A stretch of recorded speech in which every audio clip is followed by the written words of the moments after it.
Começa agora mais um programa Municipalismo em Ação aqui na sua TV Assembleia. Veja os destaques desta edição. Legislação estabelece vedações no período eleitoral. Programa visa aprimorar a gestão pública. Estudo da MM aponta desigualdades em Mato Grosso. Gestores debatem norma para aplicação de recursos. Obras de mobilidade urbana receberão investimentos. Estes e outros assuntos você acompanha a partir de agora.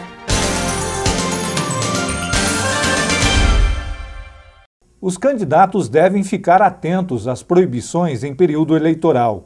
O descumprimento das normas gera várias penalidades. Enquanto o calendário do Tribunal Superior Eleitoral está em andamento, os prefeitos que deixarão o cargo e aqueles que disputam a reeleição devem ficar atentos aos cuidados e proibições do período. Recentemente, durante o Seminário Nacional de Controle de Contas da União e dos Municípios, realizado na MM, o promotor eleitoral Alexandre Guedes orientou no cuidado que os gestores devem ter no último ano de mandato e sobre o que pode acontecer e o que pode ser feito para evitar armadilhas. O descumprimento das normas, tanto no âmbito eleitoral quanto no fiscal, acarretam graves consequências pessoais para o administrador. Os gestores ainda estão sujeitos a penalidades de multas, além da possibilidade de cassação do registro ou do diploma do candidato beneficiado. Além disso, coloca o administrador ao alcance das sanções previstas na Lei de Improbidade Administrativa. Os prefeitos devem ficar sempre atentos às proibições que estão sujeitos no último ano de mandato. No campo eleitoral, eles estão proibidos de veicular publicidade institucional, de conceder reajuste salarial que exceda a inflação do ano da eleição, de movimentar o quadro funcional, de contratar shows, comparecer em inaugurações, de realizar transferências de recursos voluntários e a proibição no ano da eleição de distribuir gratuitamente bens, valores ou benefícios por parte da administração pública, exceto nos casos de calamidade, de estado de emergência ou de programas sociais autorizados em lei e já em execução orçamentária no exercício anterior. No campo da responsabilidade fiscal, destacam-se algumas vedações, como aumentar despesa com pessoal nos 180 dias anteriores ao término do mandato, contratar operação de crédito por antecipação de receita orçamentária e contrair nos últimos 2 quadrimestres obrigação de despesa que não possa ser cumprida integralmente dentro dele, ou que tenha parcelas a serem pagas no exercício seguinte, sem que haja suficiente disponibilidade de caixa para este efeito. O promotor Alexandre Guedes falou sobre as precauções que os gestores devem tomar para evitar problemas. Ele deve conservar muito bem organizada a prefeitura, sua documentação, seus registros, porque essa é a garantia de que vai tudo correr bem, especialmente depois do final do mandato. A segunda precaução que também considero relevante é não deixar a resta pagar a qualquer sucessor.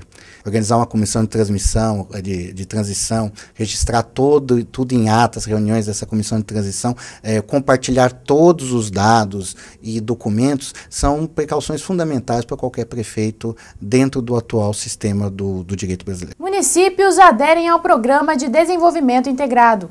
O projeto foi idealizado pelo Tribunal de Contas de Mato Grosso.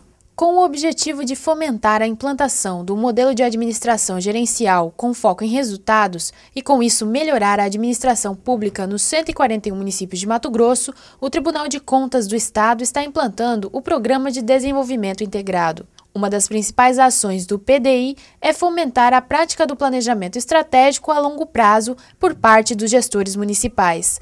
Nessa primeira fase, a equipe orientadora do TCE está estimulando os gestores na construção da identidade do município. A proposta é que os gestores comecem a se basear em um planejamento de no mínimo 5 anos. 8 municípios já aderiram ao programa.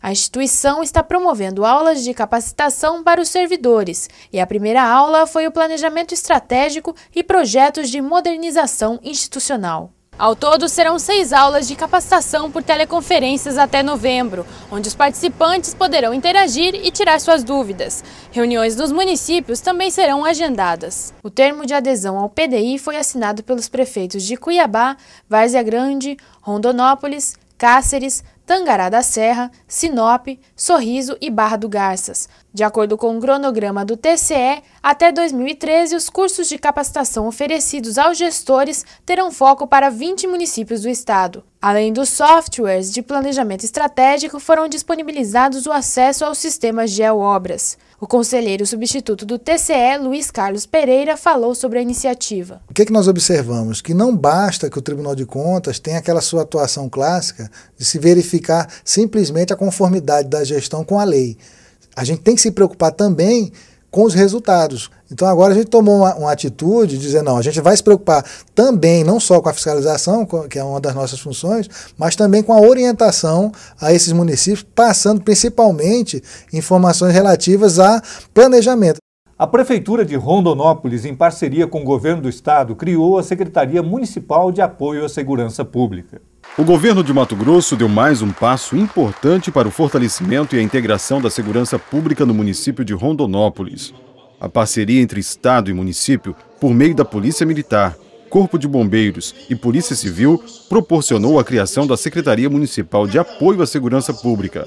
Utilizando a experiência já da Polícia Militar em fazendo a jornada de trabalho, eu tenho certeza que nós aumentamos o nosso número de efetivo e a estrutura da Polícia Militar, da Polícia Civil também, sempre presente na segurança da cidade. A nova corporação conta com 66 profissionais e 11 viaturas, que vão trabalhar em conjunto para reduzir os índices de criminalidade.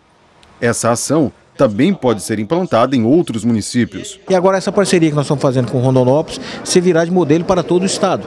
O que é feito aqui em Rondonópolis é feito em vários municípios do Brasil, certo? E nós estamos agora implantando aqui em Rondonópolis e vamos implantar também nos outros municípios do estado de Mato Grosso. A AMM aponta profundas desigualdades sociais e econômicas em Mato Grosso. A constatação foi feita em um estudo técnico realizado pela instituição. A renda e a qualidade de vida da maioria da população mato-grossense não acompanham os índices de crescimento de Mato Grosso.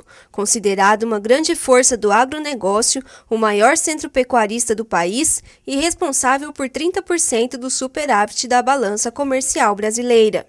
Estudo realizado pela AMM fundamenta essa constatação, apontando que Mato Grosso é rico, mas a maioria da população ainda é pobre. 75% dos municípios mato-grossenses possuem PIB per capita abaixo da média nacional, que é de R$ 16.900.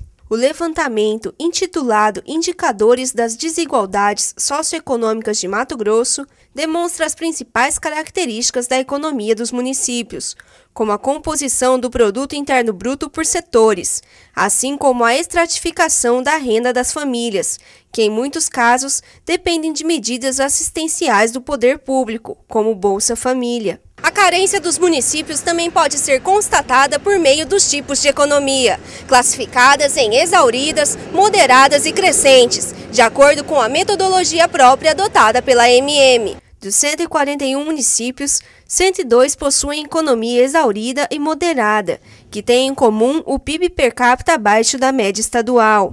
Com o objetivo de oferecer alternativas para os municípios, a AMM tem elaborado diversos projetos de desenvolvimento econômico regional, como o Polo de Confecções para o Médio Norte, o Programa de Turismo e Agricultura Familiar para a Baixada Cuiabana e os projetos de pequenos frigoríficos para todas as regiões de Mato Grosso.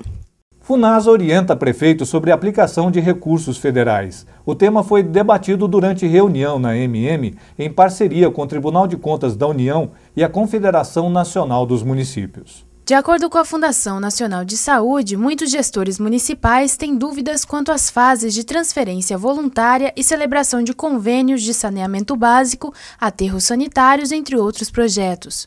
A Funasa tem orientado os gestores para que conheçam as normas e as cláusulas dispostas no momento de se firmar um contrato ou um convênio. Muitos prefeitos assinam os contratos sem conhecer seus direitos e suas obrigações. A Confederação Nacional dos Municípios, em parceria com a Funasa, está promovendo o Seminário Nacional de Controle de Contas da União e dos municípios em todo o país. Os cuidados a serem tomados pelos gestores municipais na aplicação de recursos federais é um dos debates. A capacitação está sendo promovida em todos os estados em parceria com o Tribunal de Contas da União.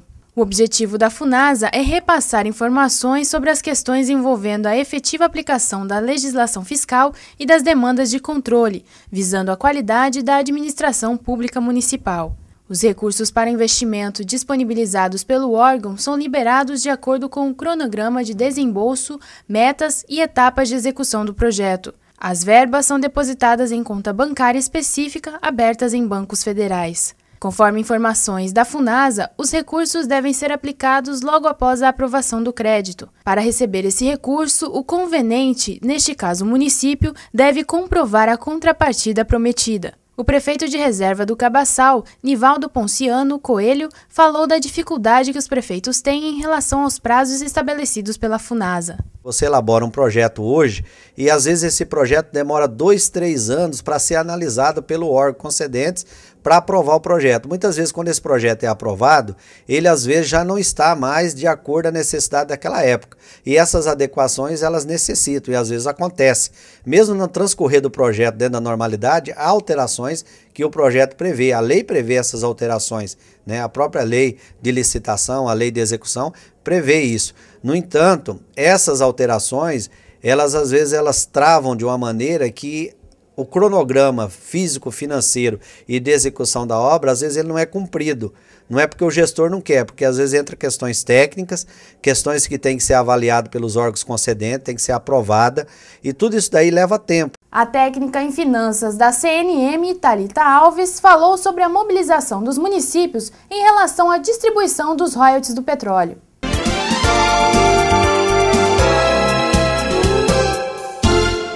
Tem uma bandeira aí muito grande que a CNM também resolveu encampar, que é a questão dos royalties do petróleo. Sim.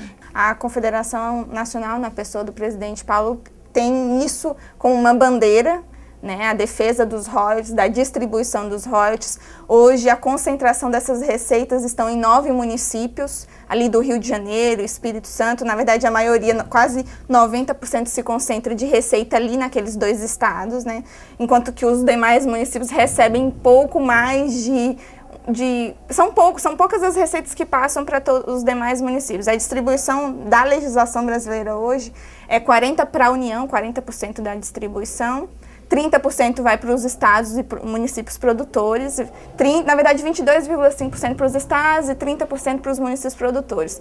7,5% de toda a arrecadação é distribuída para todos os municípios do Brasil, ou seja, a distribuição é bem pequena, né, considerando que, por exemplo, o Rio de Janeiro e o Espírito Santo ganham, que é 30% de tudo que é arrecadado de royalties. Agora eles argumentam que o petróleo é deles, está sendo tirado do estado deles. Mas um outro ponto interessante que foi colocado na palestra é que o mar, o oceano, o mar, não pertence ao estado, pertence à União. Se é da União, é de todos. Isso, né? Até a própria Constituição define quem é a União, né? A Constituição coloca que é formada pelos estados e municípios. E municípios, ela não coloca só Rio de Janeiro e Espírito Santo, ela fala que são todos os municípios do Brasil. Ou seja, se fosse em terra, se fosse numa fazenda ou em terras públicas do estado, por exemplo, descoberta do petróleo, aí o Rio de Janeiro teria o direito. Na verdade, não, seria assim. A regra hoje é a seguinte: com relação à terra, se for em terra, agora eu entendi o que você colocou. Sim. Se fosse no território do Rio de Janeiro, seria dele. Sim, seria. Assim como, por exemplo, tudo que é extraído ali em Minas Gerais, teria que ficar em Minas Gerais. Né? 65% é deles. Até se tratando da Cefem, 65% do que é retirado ali deles é do estado, é do município de Minas Gerais. Até porque fica um dano, fica um buraco lá no município para provisionar, exatamente, enfrentamento a esse dano. Como o mar não é do Rio de Janeiro, não está no território do Rio de Janeiro, o mar é da União. Então a gente entende que tudo que é retirado dali tem que ser distribuído, já que existe a regra de distribuição, porque se a União quisesse concentrar tudo para ela, poderia. Mas ela já distribuiu isso em algum momento, então a regra agora é distribuir para todo mundo. E é isso que a CNM tem buscado. Um equilíbrio. A gente também não quer que o estado do Rio de Janeiro perca muito, porque eles já têm provisões, eles já têm orçamentos para tudo aquilo que eles arrecadam, né? Então, até no projeto que está sendo discutido no Congresso hoje, é de uma distribuição mais equilibrada das receitas. Até o que os estados perderem, o que os estados que se dizem produtores perderem, a União poderá compensá-los.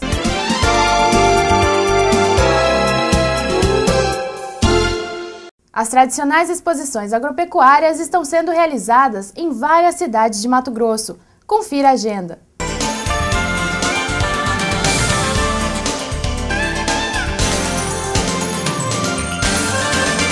Mais 3 municípios vão comemorar aniversário em agosto. No dia 18 será a vez de Nova Santa Helena. Em Nova Monte Verde, os festejos vão ocorrer no dia 19. E para fechar o mês, Nova Maringá no dia 26.